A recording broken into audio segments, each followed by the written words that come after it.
Hi, welcome to HardReset.Info channel, dear viewers. In front of me, Blackview Tab 12 Pro, and now I'm gonna show you how to clean your USB charging port using household items.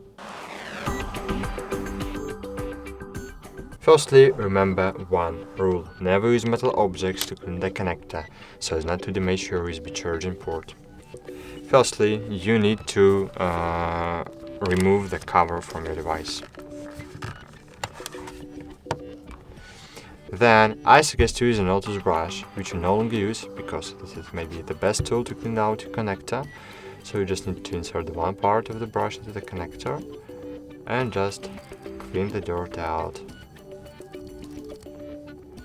So I have a new device, so I have no debris in my port, but if you have toothbrush, it will be the best tool to clean it out. But now, as you can see, I have too soft toothbrush, and to clean the debris, maybe it's a good idea, but if you have paper inside, or I don't know, fabric, so maybe you need to more stiff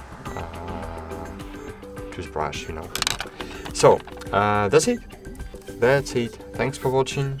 Like this video, subscribe to our channel, and bye. See you.